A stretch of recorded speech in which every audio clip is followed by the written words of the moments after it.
Hello friends, आज हम शुरू करेंगे इलेक्ट्रॉनिक विन्यास जो 9th क्लास तथा 10th क्लास के केमिस्ट्री के लिए सबसे इम्पोर्टेंट भूमिका निभाती है।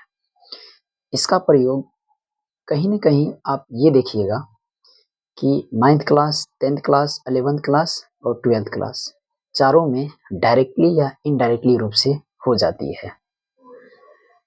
तो आज हम सीखेंगे इलेक्ट्रॉनिक विन्यास। देखिए, इलेक्ट्रॉनिक विन्यास पढ़ने से पहले आपको एलिमेंट्स के बारे में पता रहना चाहिए, तत्व के बारे में पता रहना चाहिए कि तत्व होता क्या है। देखिए, 9th क्लास में आप थोड़ा बहुत पढ़े होंगे या 8th क्लास में भी थोड़ा बहुत आप पढ़े होंगे कि तत्व जो होता है, तत्व एक ही प्रकार के परमाणुओं का बना होता है। अर्थात हम कह सकते हैं कि तत्व एक ही प्रकार के परमाणुओं से बना हुआ एक पदार्थ है, जिसको किसी भी विधि द्वारा, चाहे वो रासायनिक विधि हो, चाहे वो भौतिक विधि हो, उसे किसी भी विधि द्वारा अलग नहीं की जा सकती है। तो अभी तक खोजे गए कुल तत्वों की जो संख्या है 118 है। अब इसी 118 तत्वों के बारे में हम इलेक्ट्रॉनिक विन्यास पढ़ेंगे। तो सबसे पहला पॉइंट हम स्टार्ट करते हैं इलेक्ट्रॉनिक विन्यास। इलेक्ट्रॉनिक विन्यास का मतलब ही होता है किसी भी परमाणु में इलेक्ट्रॉन की जो व्यवस्था होता है उसको ही हम इलेक्ट्रॉनिक विन्यास कहते हैं। या मोटा-मोटी बात हम ये बात बोलना चाहते हैं कि इलेक्ट्रॉनिक विन्यास का मतलब ये होता है कि किसी भी परमाणु में इलेक्ट्रॉन के पोजीशन को ही इलेक्ट्रॉनिक विन्यास कहा जाता है। तो अब हम चलते हैं इलेक्ट्रॉनिक विन्यास की ओर।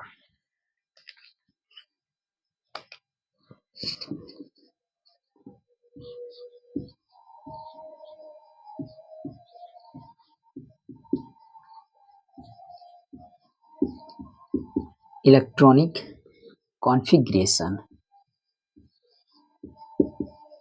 हिंदी में इलेक्ट्रॉनिक विन्यास।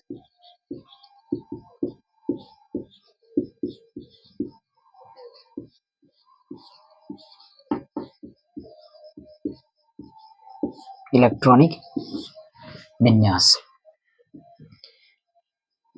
इलेक्ट्रॉनिक विन्यास सीखने से पहले हम कुछ इलेक्ट्रॉनिक विन्यास में जिसका प्रयोग होता है वो सब कुछ बताना चाहेंगे।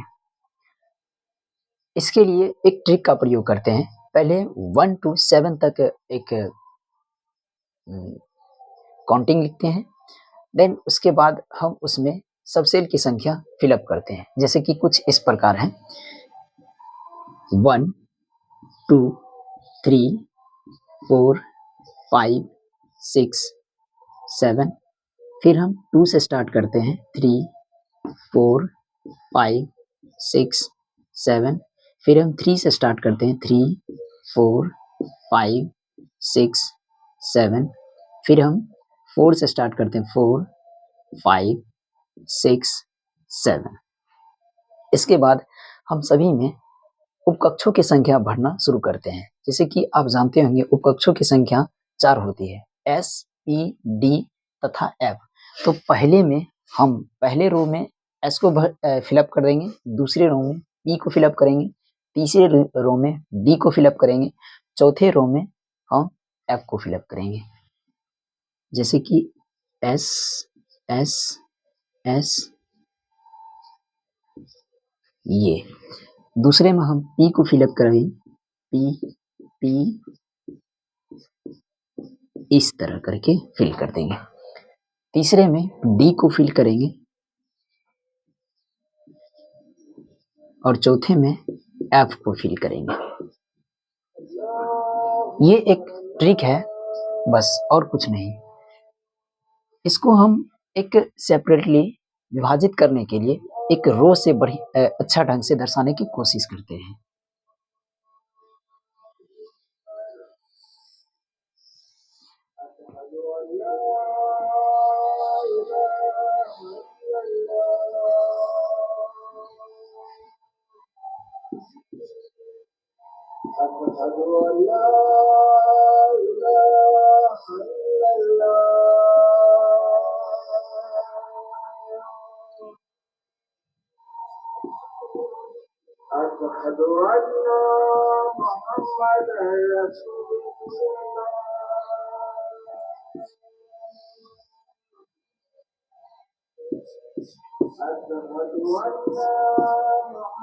इस तरह को इसको हम दर्शा देंगे।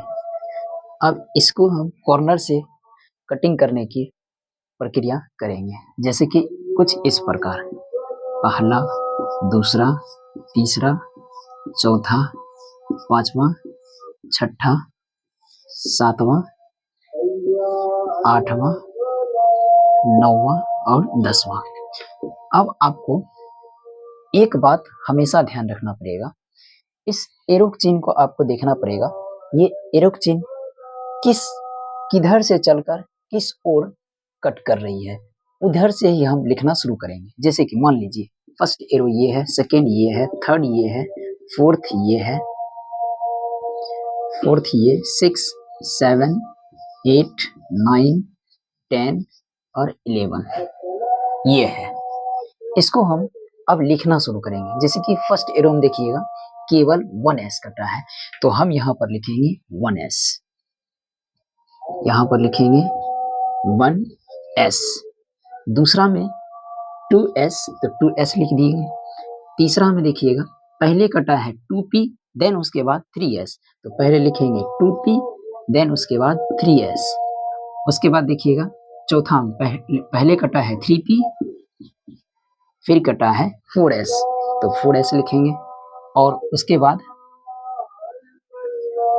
सॉरी यहाँ पर थोड़ा सा मिस्टेक, 4, 5, 6, 7, 8, 9, 10 ये। तो आप देखिएगा फोर्थ में पहले 3p कटा हुआ था, 3p लिख दिए। उसके बाद 4s, तो 4s। अब फिफ्थ में देखिएगा पहले 3d, तो पहले हम लिखेंगे 3d और उसके बाद 4p, उसके बाद 5s, तो 5s लिख दिए। उसके बाद 6 में देखिएगा, तो 6 में पहले कटा है 4d, तो पहले लिखना पड़ेगा 4d, फिर 5p, तो 5p, उसके बाद 6s लिख दिए। उसके बाद देखिएगा 7th में पहले कटा हुआ है 4f, तो पहले 4f, देन 5d, उसके बाद 6p, उसके बाद 7s। उसके बाद 8th में देखिएगा पहले 5f, उसके बाद 5f के बाद 6d के बाद 7p। फिर 9th में देखिएगा पहले 6f, देन उसके बाद 7d और लास्ट में 7f। हमेशा ध्यान रखना पड़ेगा, ये सब लिखने के बाद आपको लास्ट में इसको काउंटिंग करना पड़ेगा, और काउंटिंग करते हुए ये पता चलना चाहिए कि इसकी नंबर 22 होना चाहिए, यानी कुल मिलाकर 22 होना चाहिए। 1, 2, 3, 4, 5, 6, 7, 8, 9, 10, 11, 12, 13, 14, 15, 16, 17, 18, 19, 20, 21, 22, यानी कि कुल मिलाकर 22 पुर चुका है। तो ये ट्रिक फिलहाल में सही दिख रहा है। अब इसी के बेसिस पर हम इलेक्ट्रॉनिक विन्यास किसी भी एलिमेंट्स के बनाएंगे। सबसे पहले एलिमेंट्स को इलेक्ट्रॉनिक विन्यास बनाने से पहले एक चीज और बात आपको ध्यान रखना पड़ेगा कि s में अधिकतम 2 इलेक्ट्रॉन फिल होता है, p में अधिकतम 6 इलेक्ट्रॉन फिल होता है, d में अधिकतम 10 इलेक्ट्रॉन फिल होता है, और उसके बाद f में अधिकतम 14 इलेक्ट्रॉन फिल होता है। लेकिन आपको इस बात को भी ध्यान रखना पड़ेगा कि किसी भी उपकक्ष में इलेक्ट्रॉन का उतना ही मात्रा भरना अति आवश्यक होता है जितना की आवश्यकता होती है। अब मान लीजिए किसी के इलेक्ट्रॉनिक विन्यास अगर 2 है और वो s उपकक्ष आता है, तो s उपकक्ष आता है तो s में अधिकतम 2 इलेक्ट्रॉन तो भरता ही है, और उसके बाद 2 इलेक्ट्रॉन की जरूरत भी पड़ता है, इसलिए हम 2 को 2 पूर्ण रूप से भर देंगे। ठीक है। उसके बाद आपको ये भी बात ध्यान रखना पड़ेगा कि ये जितना रिक्वायरमेंट, मतलब कि ये हुआ कि जितना इलेक्ट्रॉन की जरूरत पड़ता है इसका प्रयोग लास्ट में किया जाएगा, मतलब लास्ट में जितना इलेक्ट्रॉन की जरूरत पड़ेगा बस लास्ट में ही उतना इलेक्ट्रॉन भरना है, नहीं तो शुरू से पूर्ण रूप से इलेक्ट्रॉन जितना संख्या में किसी भी उपकक्ष में भरा जाता है उतना ही इलेक्ट्रॉन भरना आपको पड़ेगा। जैसे कि आपको इस बात को हम पहले लिख देते हैं कि S में अधिकतम इलेक्ट्रॉन, तो S में अधिकतम इलेक्ट्रॉन की संख्या 2, P में अधिकतम इलेक्ट्रॉन की संख्या 6, D में 10 और F में 14 इलेक्ट्रॉन फिल ये होता है। ठीक है, अब इसी के अनुसार यही सबको देखते हुए हम तत्वों का इलेक्ट्रॉनिक विन्यास निकालेंगे। उससे पहले हम आपको एक बात और बता देना चाहते हैं कि अगर आप तत्वों के इलेक्ट्रॉनिक विन्यास निकालना सीख गए तो इसी तत्वों के इलेक्ट्रॉनिक के विन्यास के अनुसार हम किसी भी परमाणु का valency electron, valence electron, core electron, वो किस प्रकार के आयंस का निर्माण करता है वो सब सीखेंगे। और जैसे ही आप आयंस का निर्माण सीख गए तो केमिस्ट्री में सबसे इम्पोर्टेंट चीज आप बढ़िया तरीका से सीख जाइएगा। फॉर एग्जाम्पल कि किसी भी रासायनिक सूत्र का निर्माण कैसे होता है, वो रासायनिक सूत्र का प्रोनाउंसिएशन क्या चीज होता है, वो भी अच्छा ढंग से आप सीख सकते हैं। तो उसे सीखने के लिए, उसको सीखने के लिए सबसे पहले आपको इलेक्ट्रॉनिक विन्यास सीखना पड़ेगा। तो देखते हैं, सबसे पहला तत्व हम हाइड्रोजन का इलेक्ट्रॉनिक विन्यास निकालने की कोशिश करते हैं। जैसे कि ये देखिएगा, इसमें हम इसको मिटा देते हैं।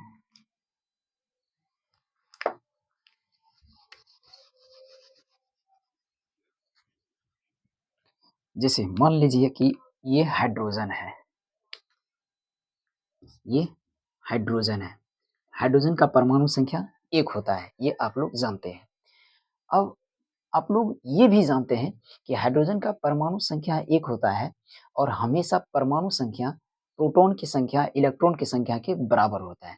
अर्थात हम ये कह सकते हैं कि किसी भी परमाणु में जितना प्रोटॉन की संख्या होता है उतना ही इलेक्ट्रॉन की भी संख्या होगा, उतना ही प्रोटॉन की भी संख्या होगा।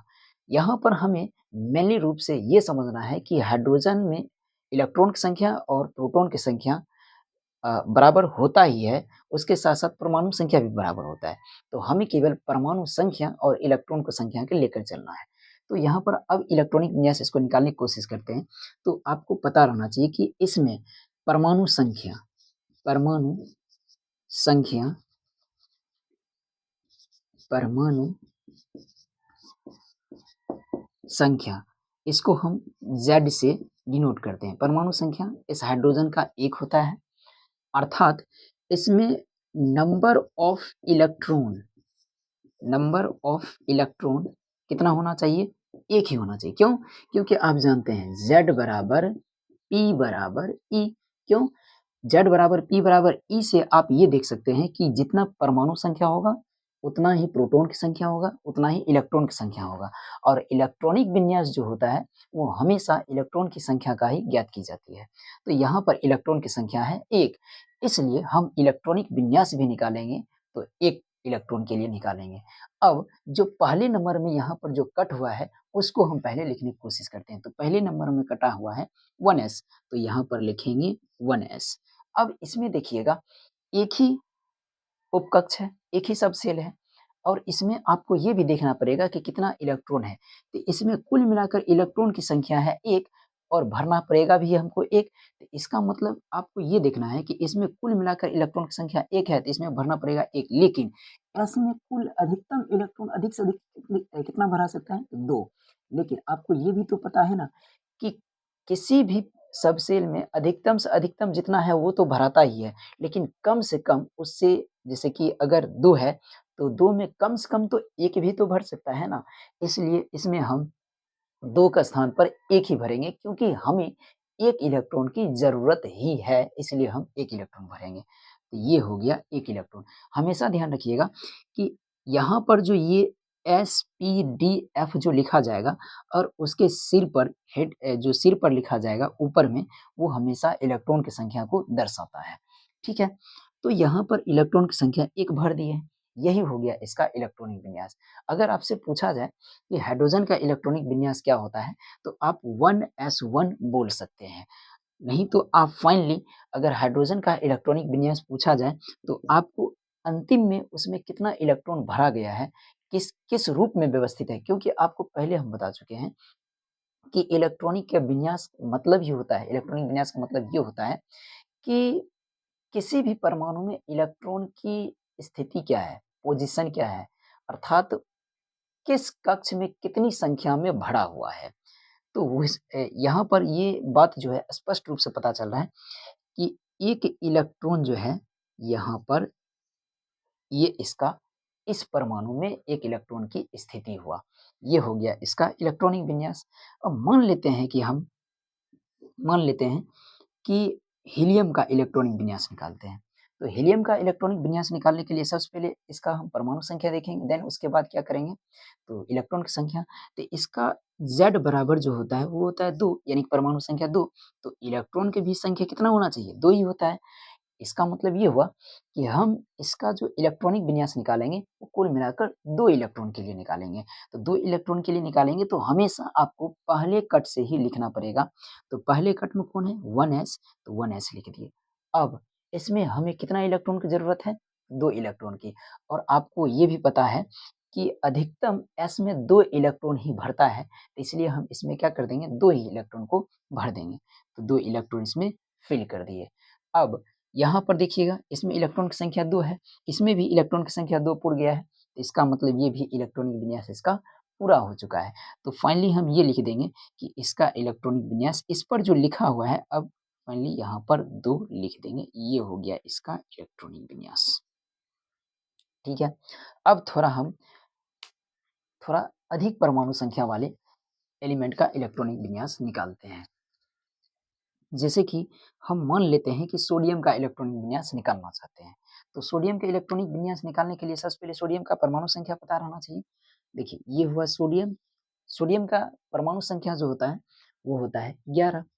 ये होता है परमाणु संख्या 11। अब इसमें इलेक्ट्रॉन का भी तो संख्या 11 होना चाहिए। क्यों? क्योंकि इसका परमाणु संख्या कितना है, 11 है। तो इलेक्ट्रॉन का भी संख्या 11 है। अब इलेक्ट्रॉनिक विन्यास करने के लिए क्या करेंगे, यहाँ पर जो कटा हुआ है फर्स्ट पोजीशन पर, फर्स्ट नंबर में जो कटा है पहले वो उसको लिखेंगे। अगर सेकेंड नंबर में जो पहले कटा है उसको लिखेंगे। थर्ड नंबर में पहले जो कटा है पहले उसको, फिर देन उसके बाद जो कटा है वो लिखेंगे। तो पहले नंबर में जो पहले कटा है 1s कटा है, और उसके बाद दूसरे नंबर में देखिएगा 2s कटा हुआ है। अच्छा, आप ये सोचिएगा कि यहाँ पर 2s क्यों लिख दिया गया है, या दूसरे में हम प्रवेश क्यों कर चुके हैं। हम इसलिए प्रवेश दूसरे में किए हैं क्योंकि s में अधिकतम 2 ही इलेक्ट्रॉन भरता है। और आपको यहाँ देखिएगा, यहाँ पर कुल मिलाकर 11 इलेक्ट्रॉन है, और 11 इलेक्ट्रॉन है तो इसका मतलब हमें इलेक्ट्रॉनिक विन्यास में भी 11 इलेक्ट्रॉन पुराना है। क्योंकि आपको हम पहले बता चुके हैं कि इलेक्ट्रॉनिक विन्यास जो निकाला जाता है वो इलेक्ट्रॉन की संख्या का ही निकाला जाता है। सो दैट हम कह सकते हैं कि यहाँ पर इसमें अगर इलेक्ट्रॉन भरेंगे तो अधिकतम 2 इलेक्ट्रॉन भरेंगे, लेकिन इसका इलेक्ट्रॉनिक विन्यास पुराना जो होगा हमें वो 11 इलेक्ट्रॉन का पुराना होगा। इसलिए इसमें हम 2 तो भर देंगे, लेकिन यहाँ पर हम नहीं रुकेंगे, क्योंकि यहाँ पर 2 इलेक्ट्रॉन भरने से पूर्ण रूप से यहाँ पर इलेक्ट्रॉन पूरा नहीं हुआ है। इसलिए हम दूसरा में ही प्रवेश करेंगे, तो 2s पर चले हैं। अब 2s में भी अधिकतम इलेक्ट्रॉन कितना भरिएगा, तो 2 ही भरिएगा। अब एक बार जोड़ने की कोशिश कीजिए, 2 इलेक्ट्रॉन 2 इलेक्ट्रॉन, कुल मिलाकर कितना इलेक्ट्रॉन, 4 इलेक्ट्रॉन। तो 4 इलेक्ट्रॉन, लेकिन यहाँ पर कितना है, 11। इसका मतलब 7 का और कमी है। तो 7 का कमी है तो हम अब अगले उपकक्ष में प्रवेश करेंगे। तो अगले कौन कटा हुआ है, 3 नंबर में देखिएगा, 3 नंबर में पहले कटा हुआ है 2p, तो 2p लिख देते हैं। ठीक है, इसमें भी इलेक्ट्रॉन भरने की कोशिश करते हैं। देखिए p में तो p में अधिकतम इलेक्ट्रॉन कितना भरता है, 6, अधिकतम 6 भरता है। लेकिन आप कम से कम तो 1 भी भर सकते हैं, 2 भी भर सकते हैं, 3 भी भर सकते हैं, 4 भी भर सकते हैं, 5 भी भर सकते हैं, 6 भी भर सकते हैं, सॉरी 5 तक भर सकते हैं कम से कम, लेकिन अधिकतम 6 तक भर सकते हैं। लेकिन आप यहाँ पर देखने की कोशिश कीजिएगा कि अगर यहाँ पर हम 1 भरते हैं, अगर 1 भरते हैं यहाँ पर इलेक्ट्रॉन की संख्या, तो इस इलेक्ट्रॉन की संख्या का आप गिनने की कोशिश कीजिए, तो कुल मिलाकर यहाँ पहुँचता है 5, जो कि हमें पुराना है 11। तो यहाँ पर आप यदि 6 के 6 भर देते हैं इसका जो अधिकतम इलेक्ट्रॉन है, तो कुल मिलाकर आप इलेक्ट्रॉन देखिएगा 6 2 8 8 2 10, यानी कि यहाँ पर 10 इलेक्ट्रॉन पुर चुका है। अब बचा है रिमेनिंग 1 इलेक्ट्रॉन। तो 1 इलेक्ट्रॉन के लिए हमें अगले उपकक्ष में प्रवेश करना पड़ेगा। क्यों? क्योंकि इसमें आप ये सोचते होंगे कि 6 की जगह पर 7 दे देंगे तो 7 2 9, 9 2 11 पुर जाएगा। लेकिन ऐसा नहीं होता है। क्यों? क्योंकि यहाँ पर आपको पहले ही बता दिया गया है कि p में अधिकतम 6 ही इलेक्ट्रॉन फ़िल हो सकती है। इसलिए हम इसमें जो p है केवल 6 ही इलेक्ट्रॉन को फ़िल कर सकते हैं। देन उसके बाद मतलब कि जो शेष जो एक इलेक्ट्रॉन बचा हुआ है उस इलेक्ट्रॉन के लिए हम अगले उपकक्ष में प्रवेश करेंगे, जो कि अगले उपकक्ष में 3 नंबर में पहले पोजीशन पर कटा हुआ था 2p, फिर कटा है 3s, तो अब लिखेंगे 3s को, तो 3s लिख दिए। अब हमें आपको उस बात को ध्यान करना होगा कि हम ये बताए थे कि लास्ट में उतना ही इलेक्ट्रॉन को भरा जाता है जितना की रिक्वायरमेंट होती है, जितना की आवश्यकता होती है। तो आप इसमें देखिएगा 6 2 8 8 2 10, 10 तो पूर चुका है, शेष हमें 1 इलेक्ट्रॉन की आवश्यकता है। तो 1 इलेक्ट्रॉन की आवश्यकता है तो बस इसमें हम अब 1 ही इलेक्ट्रॉन को भर देंगे। बस ये हो गया इसका इलेक्ट्रॉनिक विन्यास।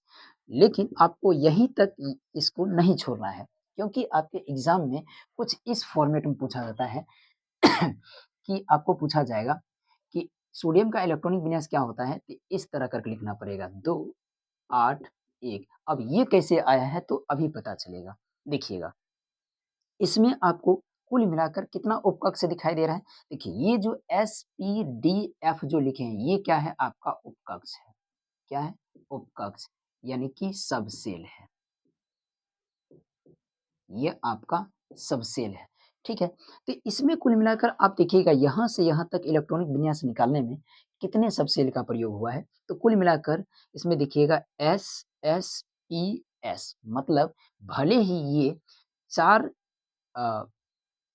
4 बार आया है, लेकिन इसमें कुल मिलाकर जो सबसेल की संख्या है वो 2 ही है, या तो S है या तो P है, यानी कि या तो S का प्रयोग हुआ है या तो P का प्रयोग हुआ है। तो S वाला में जितना इलेक्ट्रॉन है उसको एक साथ जोड़ने की कोशिश करेंगे और P वाला में एक साथ जोड़ने की कोशिश करेंगे। लेकिन आपको ये भी ध्यान रखना पड़ेगा कि S वाले को एक साथ तभी जोड़ सकते हैं जब S वाले में ये जो संख्या जुड़ा हुआ है इसको हम क्या कहते हैं, ये वाला संख्या, इसको कहते हैं नेचुरल नंबर। नेचुरल नंबर यानी कि प्राकृतिक संख्या, प्राकृतिक नेचुरल नंबर है, ठीक है, ये नेचुरल नंबर है। तो यहाँ पर ये देखना पड़ेगा कि जिस जिस उपकक्ष के आगे में जो नेचुरल नंबर लगा हुआ है वो समान मिलेगा, उसी के उपकक्ष पर पाए जाने वाले इलेक्ट्रॉन को हम एक साथ जोड़ेंगे। जैसे कि यहाँ पर देखने की कोशिश कीजिएगा, यहाँ पर 1s है तो यहाँ पर 2s है, यहाँ पर देखिएगा 3s है। इसका मतलब ये हुआ कि हम 1 वाले को एक साथ नहीं जोड़ेंगे, 2 को जोड़ेंगे। अभी फिलहाल में आप उपकक्ष को छोड़ दीजिए, केवल आपको ये ध्यान रखना पड़ेगा कि नेचुरल नंबर किसका मिल रहा है, प्राकृतिक संख्या किसका समान मिल रहा है। तो ये दोनों को देखिएगा एकदम बिल्कुल समान मिल रहा है, 2-2 मिल रहा है। तो इस 2-2 पर जो इलेक्ट्रॉन की संख्या पाया जाता है उसको एक साथ जोड़ देंगे, और एक वाला देखिएगा, एक वाला केवल और केवल यहीं पर है, तो इसको यहीं पर है तो एक बस यहीं पर है, तो इसके अलावा और कहीं नहीं है। तो कहीं नहीं है तो बस ये बेचारा अकेला है, तो इसके ऊपर पाए जाने वाले इलेक्ट्रॉन भी क्या होगा, अकेला, तो इसको हम लिख देंगे अकेला 2, लिख दिए, ओके।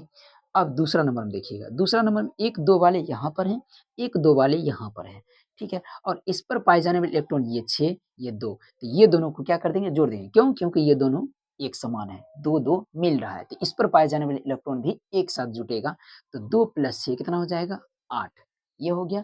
अब 3 वाले के देखिएगा, 3 वाला केवल एक ही है और उस पर पाए जाने वाले इलेक्ट्रॉन की संख्या आपका एक ही है, तो आप 1 लिख दीजिए। बस ये हो गया आपका इलेक्ट्रॉनिक विन्यास। और लास्ट में ये भी गिनने की कोशिश कीजिएगा क्या इलेक्ट्रॉन की संख्या पूरा कि नहीं पूरा।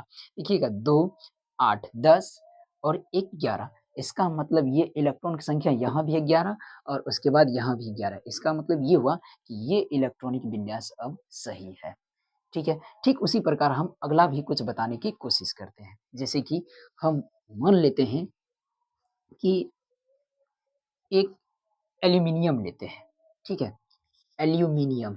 अब एल्यूमीनियम का परमाणु संख्या आप लोग जानते हैं 13 होता है, 13 होता है, Z बराबर 13।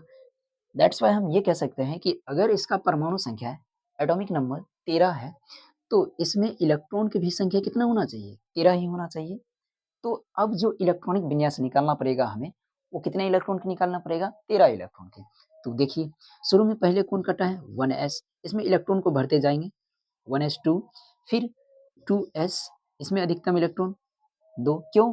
क्योंकि आपको शुरू से अधिकतम ही भरते जाना है, केवल लास्ट में ये देखना है कि हमें कितना इलेक्ट्रॉन की आवश्यकता होती है, बस उतना ही इलेक्ट्रॉन को भरने की कोशिश करेंगे।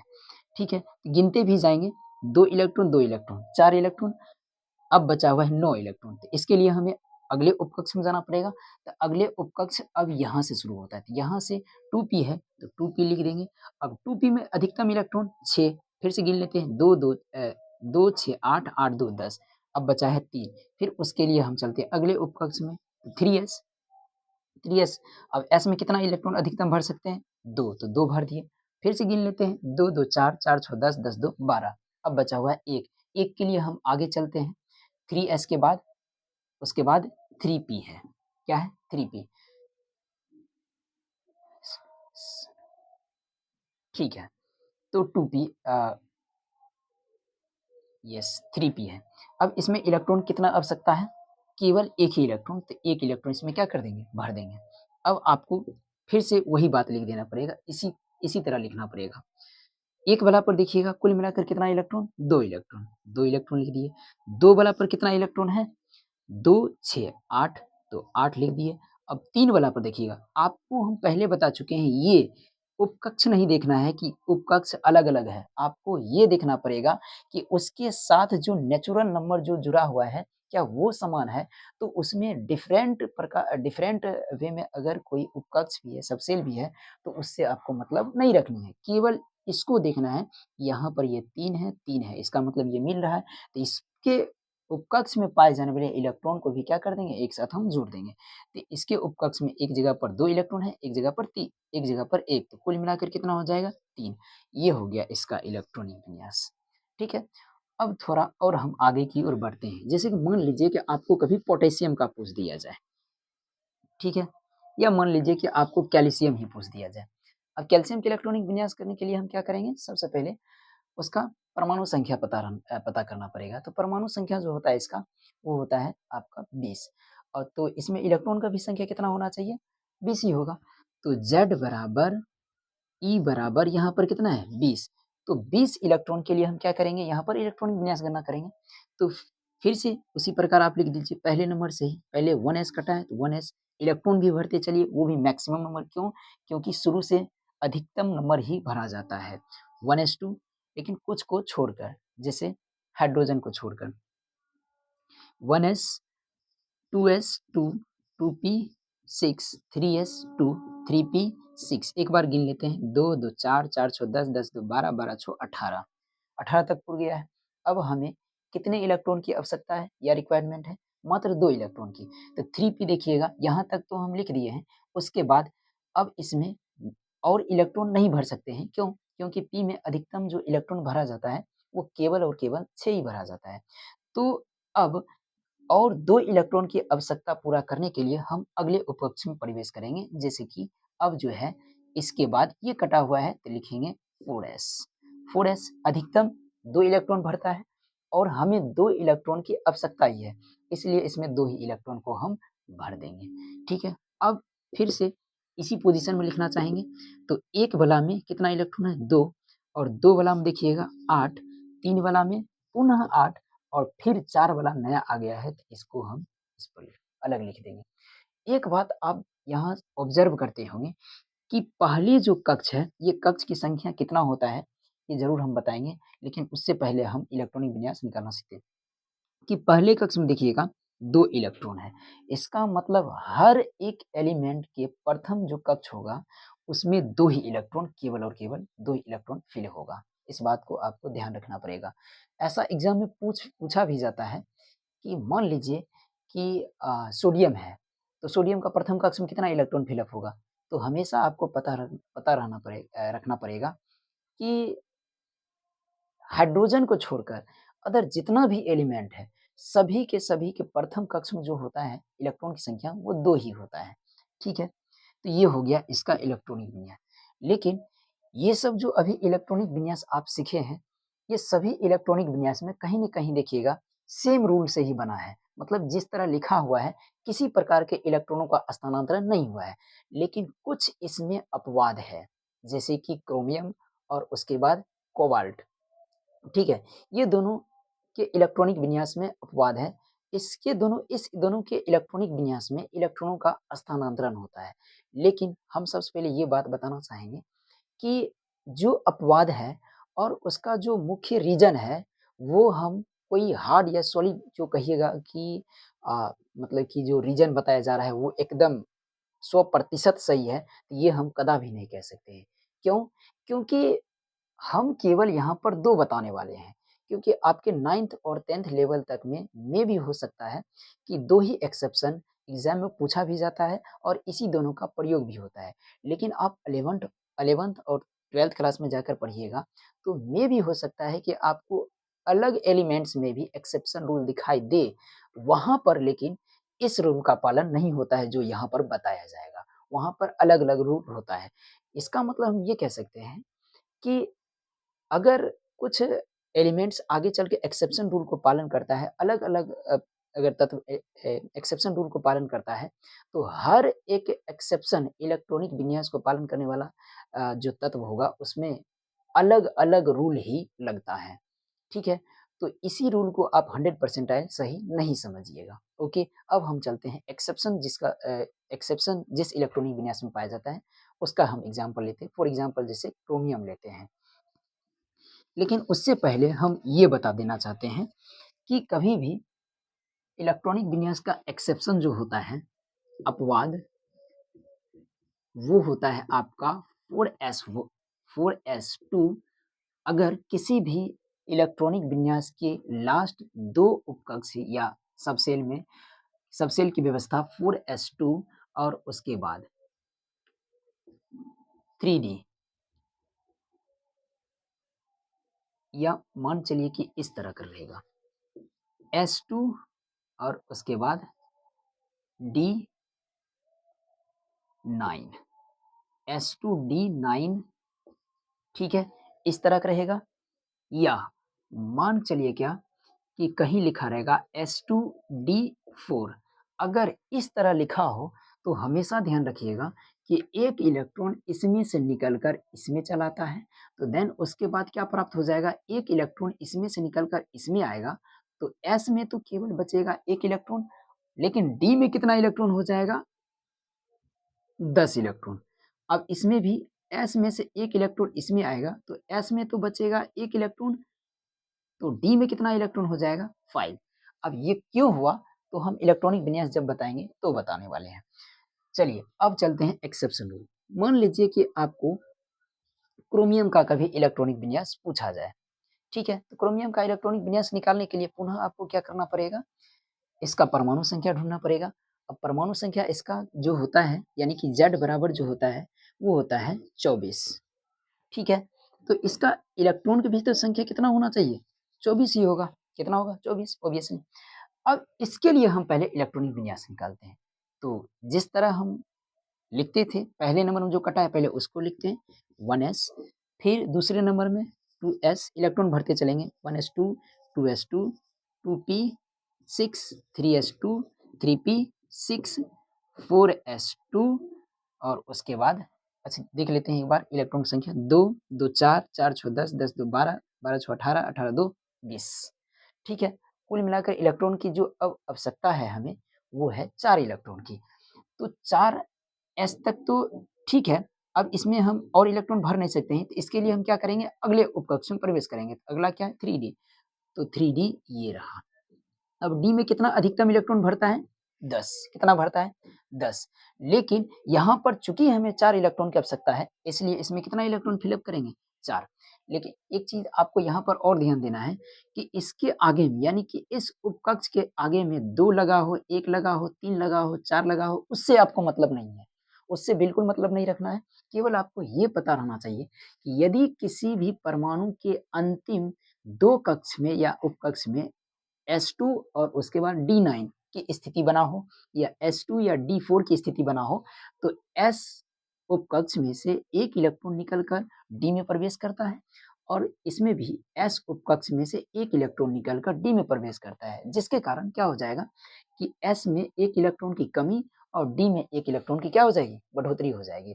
जैसे कि यहाँ पर देखिए, अमूमन आप इसका इलेक्ट्रॉनिक विन्यास कुछ इस प्रकार लिखिएगा और मे भी हो सकता है कि लास्ट में आप इस तरह भी लिखना प्रीफर कीजिएगा। एक वाला पर कितना इलेक्ट्रॉन है? 2, 2 वाला पर कितना इलेक्ट्रॉन है? 8, 3 वाला पर कितना है? 8 और उसके बाद 3 वाला पर है आपका ये 2 और उसके बाद ये, तो 6 2 8 8 4 12 और उसके बाद 4 वाला पर लास्ट में फिर देखिएगा 2 इलेक्ट्रॉन, ये लिखिएगा। लेकिन ये इलेक्ट्रॉनिक विन्यास गलत है। क्या है गलत? तो सही क्या है?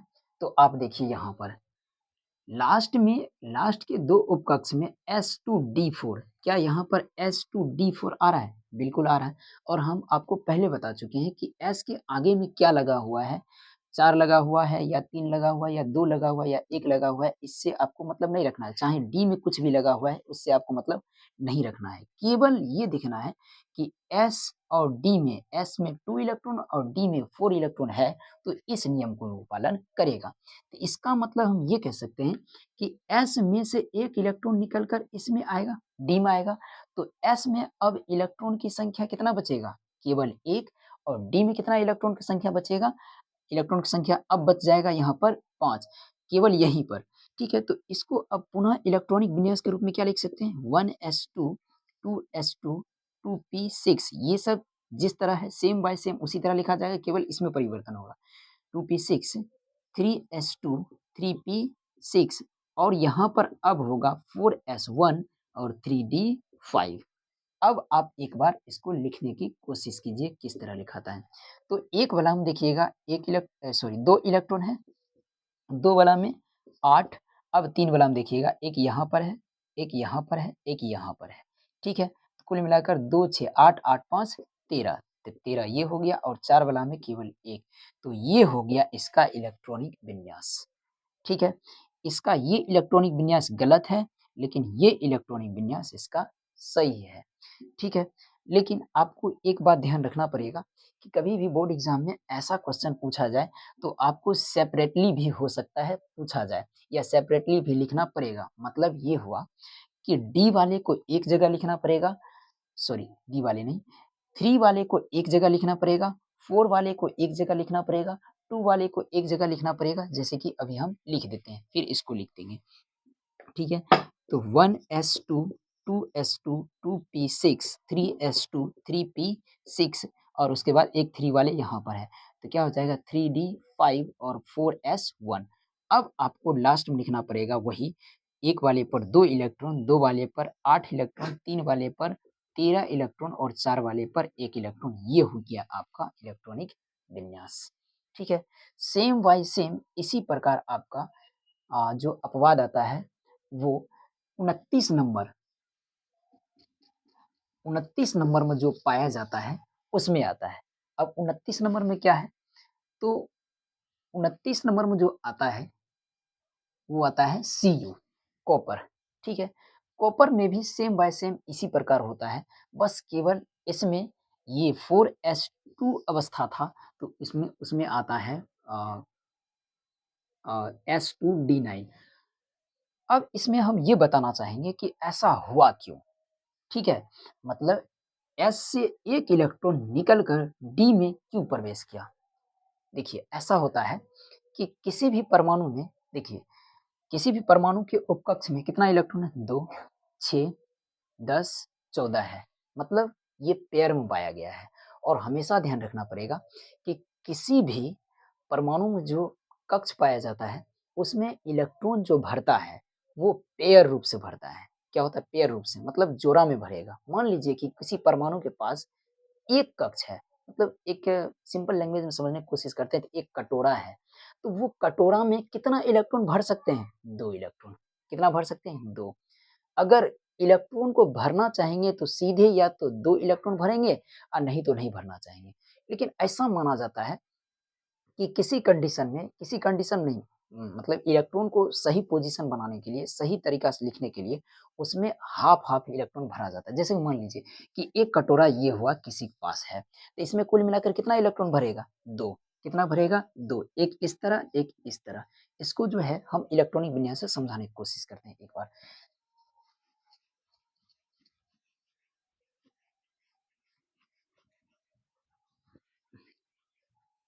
जैसे देख लीजिए 29 नंबर में ये हुआ CO, ठीक है। तो इलेक्ट्रॉनिक विन्यास आप निकालने की कोशिश कीजिए, क्या होगा यहाँ पर। सबसे पहला 1s2 2s2 2p6 3s2 3p6 4s2, एक बार गिन लेते हैं, 2 2 4 4 6 10 10 2 12 12 6 18 18 2 20, अभी 9 इलेक्ट्रॉन की और कमी है। 4s2 यहाँ तक लिख दिए। उसके बाद हम चलते हैं 3d, और 3d में कितना भराता है, डी में कितना अधिकतम इलेक्ट्रॉन भराएगा, तो 10, लेकिन हमें आवश्यकता है 9 इलेक्ट्रॉन की, इसलिए इसमें केवल 9 भर देंगे। अब देखिएगा यहाँ पर क्या S2 और D9 है, और यहाँ पर देखिएगा S2 D9, इसका मतलब यहाँ पर भी लास्ट 2 उपकक्ष ऐसा है जो इस व्यवस्था में है, इस अवस्था में है, जो अपवाद नियम को पालन करता है। मतलब ये हुआ कि इसमें से एक इलेक्ट्रॉन इसमें जाना चाहिए, ठीक है। अब यहाँ पर हम बताते हैं कि ये इसमें से एक इलेक्ट्रॉन निकलकर इसमें क्यों जाता है। देखिए, एक बात तो तय है कि यदि कोई व्यक्ति स्थिर रहना चाहेगा ना, या स्टेबिलिटी प्राप्त करना चाहेगा, तो निश्चित रूप से उनके पास उन्हें जितना ऊर्जा की आवश्यकता होता है उतना ऊर्जा रहेगा, तभी वो स्थिरता को प्राप्त कर सकता है, यानी कि स्टेबिलिटी को प्राप्त कर सकता है। लेकिन यहाँ पर कुछ ऐसा बात नहीं है, किसी एक में कम है तो किसी एक में ज़्यादा है। तो इसी दोनों में क्या होता है, एक दूसरे से ऊर्जा को क्या कर लेते हैं, आदान-प्रदान करते हैं, और आदान-प्रदान करते हुए ये स्थिर बनने की कोशिश करते हैं। जैसे कि देखिए, इसमें हम ये बोले थे आपको कि किसी भी परमाणु में अगर इलेक्ट्रॉन भरेगा तो वो एक साथ 2 इलेक्ट्रॉन भरेगा, या एक कटोरा रहेगा तो उसमें अधिकतम 2 ही इलेक्ट्रॉन भर सकते हैं। याद रखिए, किसी भी परमाणु के अगर एक कक्ष में इलेक्ट्रॉन हम भरेंगे तो अधिकतम 2 ही इलेक्ट्रॉन भर सकते हैं, अधिकतम 2 इलेक्ट्रॉन। अब अधिकतम 2 इलेक्ट्रॉन क्यों भरते हैं, इसका मुख्य रीज़न ये है, आपको पता रहेगा कि किसी भी कक्ष में इलेक्ट्रॉन की संख्या ज्ञात करने के लिए एक फ़ॉर्मूला होता है 2n स्क्वायर। क्या होता है, 2n स्क्वायर, जहाँ पर n जो होता है वो कक्षों की संख्या होता है, और चूंकि हम पहले कक्ष में इलेक्ट्रॉन भर रहे हैं, यानी कि 1 नंबर के कक्ष में इलेक्ट्रॉन भर रहे हैं, तो यहाँ पर कक्षों की संख्या की जगह पर क्या लिखेंगे, 1, और 2 है तो 2, और गुने 1 का स्क्वायर, तो इसका मतलब क्या हो गया, 2 गुना 1 का स्क्वायर मतलब 2। इसलिए हम कह सकते हैं कि किसी भी परमाणु के प्रथम जो कक्ष होता है उसमें जो इलेक्ट्रॉन भरता है वो केवल और केवल 2 ही भरता है। अब कम से कम हाफ कर सकते हैं, लेकिन उसमें भरेगा, या वो भरना चाहेगा भी इलेक्ट्रॉन, तो 2 ही इलेक्ट्रॉन भरेगा। तो यहाँ पर आप कोशिश कीजिए कि इसमें कितना उपकक्ष होना चाहिए, इसके पास 2 इलेक्ट्रॉन है। थोड़ा ध्यान देने की कोशिश कीजिएगा कि इसमें कुल मिलाकर 2 इलेक्ट्रॉन है, तो आप इतना तो दिमाग लगा सकते हैं कि अगर इसके पास 2 इलेक्ट्रॉन है, तो इसमें कितनी कक्ष होना चाहिए, केवल 1 कक्ष होगा, तो ही तो वो क्या कर सकते हैं, एक साथ 2 इलेक्ट्रॉन भर देंगे। तो इसमें जो मान लीजिए कि 1 कक्ष हम बना दिए, 1 कटोरा बना दिए, और इसमें कुल मिलाकर कितना इलेक्ट्रॉन भरना चाहिए, 2 इलेक्ट्रॉन। इलेक्ट्रॉन को हमेशा इस तरह भरा जाता है, 2 इलेक्ट्रॉन भरिएगा तो इस तरह करके, ठीक है। अब बताइए, इसमें कुल मिलाकर कितना इलेक्ट्रॉन है, आपको पहले यहाँ पर देखना पड़ेगा, कुल मिलाकर कितना इलेक्ट्रॉन है, 10। अगर 10 है तो एक जो कक्ष होता है, उसका सेल होता है, उसमें 2 इलेक्ट्रॉन भरता है। तो इसका मतलब 10 इलेक्ट्रॉन को भरने के लिए कितना कक्ष की जरूरत होगा, 5 कक्ष की, ऑब्वियसली है। तो इसका मतलब ये हुआ कि डी में कुल मिलाकर जो होगा वो 5 कक्ष होगा। तो 5 हम बनाने की कोशिश करते हैं, 1 2 3 4, 1 2 3 4 5, 5 मतलब 5 कक्ष हो जाएगा। अब सारे के सारे इलेक्ट्रॉन, इसका जो 10 इलेक्ट्रॉन है इसमें भरने की कोशिश करते हैं। पहले में 2 भरेंगे इस तरह, दूसरे में भी 2 इस तरह, तीसरे में भी 2 इस तरह, चौथे में भी 2 इस तरह। बट यहाँ पर आपको पता है कि इसमें अधिकतम 10 भराता है, तो 10 तो वहाँ हम भर देंगे, लेकिन यहाँ पर केवल इलेक्ट्रॉन की जो संख्या है डी में वो कितना है, 9। तो इसका मतलब यहाँ से लेकर यहाँ तक तो 8 हो गया। तो इसका मतलब ये हुआ कि अब इसमें केवल जो इलेक्ट्रॉन की संख्या भरेगा, अगला जो उपकक्ष है उसमें कितना भरेगा, केवल और केवल 1 इलेक्ट्रॉन। अब आप यहाँ पर ध्यान दीजिएगा, इसमें भी जोड़ा इलेक्ट्रॉन है, इसमें भी जोड़ा इलेक्ट्रॉन, इसमें भी, इसमें भी, इसमें भी, लेकिन इसमें जोड़ा इलेक्ट्रॉन नहीं है, यानी कि अनपेयर है। और अनपेयर है तो आपको हम पहले बता चुके हैं कि कोई भी परमाणु जो होता है वो हमेशा अपने कक्ष में 2 इलेक्ट्रॉन को ही भरना प्रेफ़र करेगा, मतलब जोड़े में इलेक्ट्रॉन को भरना प्रेफ़र करेगा, ठीक है। तो इसलिए यहाँ पर जो होता है यहाँ पर केवल और केवल एक ही इलेक्ट्रॉन भरा हुआ है। तो इसका मतलब ये हुआ कि इसके पास पूर्ण रूप से ऊर्जा है और इसके पास थोड़ा-सा कम ऊर्जा है। इसके पास पूर्ण रूप से ऊर्जा है और इसके पास थोड़ा-सा कम ऊर्जा है, तो ऐसा करेगा कि ये दोनों एक-दूसरे को स्थानांतर मतलब कि ये जो है डी जो है एस में से एक इलेक्ट्रॉन लेकर वो स्थिर बनने की कोशिश करेंगे। और ये भी बात हमेशा ध्यान रखिएगा कि हाफ फ़ील्ड जो इलेक्ट्रॉन जहाँ पर भरा हुआ देखिएगा मतलब हाफ रूप से मतलब ऐसे करके, जहाँ पर हाफ रूप से इलेक्ट्रॉन भरा जाता है, वो सबसे ज़्यादा स्टेबल होता है, ठीक है? इस बात को आपको ध्यान रखना पड़ेगा, इसको आपको 11th क्लास में बताया जाएगा, ठीक है?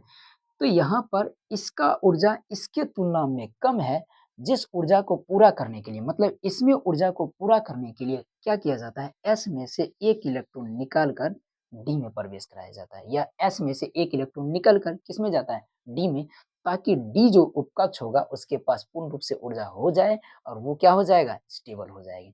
अर्थात हम कह सकते हैं कि मोटा-मोटी बात यही कि यहाँ पर स्टेबिलिटी को प्राप्त करने के लिए ही क्या कि हो हुआ मतलब होता है, इलेक्ट्रॉनों का स्थानांतरण हो रहा है, ठीक है? ये था इसका मुख्य रीज़न, ठीक है? अब हम क्या करते हैं, इसका फिर से इलेक्ट्रॉनिक विन्यास इसको बनाने की कोशिश करते हैं।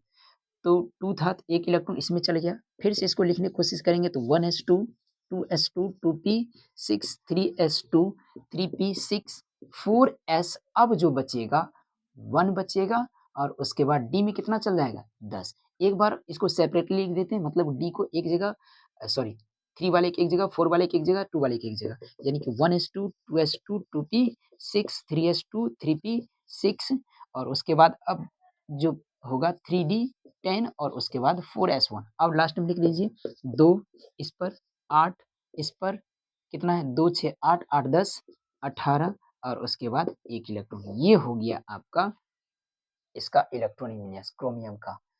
तो कभी भी आपको एग्ज़ाम में ये क्वेश्चन पूछा जाए कि क्रोमियम का इलेक्ट्रॉनिक विन्यास क्या होता है? तो क्या बोलिएगा 2, 8, 18, 1 ठीक है? इसी तरह करके लिखना पड़ेगा आपको। नहीं आपको इलेक्ट्रॉनिक विन्यास निकालने के लिए कहा जाए तो ये पूरे-पूरे आपको लिखना पड़ेगा। तब आपको पूर्ण रूप से 2 नंबर मिलेगा, ठीक है? लेकिन ऑब्जेक्टिव में कभी-कभी इस तरह क्वेश्चन पूछा जाता है कि हाँ, सोडियम का आप इलेक्ट्रॉनिक विन्यास बताइए, तो आपको लिखना पड़ेगा 2, 8, 1 लिथियम का अगर पूछा जाए तो क्या लिखिएगा 2, 1 लिखिएगा। फिर किस तरह लिखिएगा? मान लीजिए कि आपको कैल्शियम को पूछा जाए, कैल्शियम क्या लिखिएगा 2, 8, 8 और उसके बाद 2 इस तरह का आपको लिखना पड़ेगा। तो इस तरह के इलेक्ट्रॉनिक विन्यास पूछा जाता है।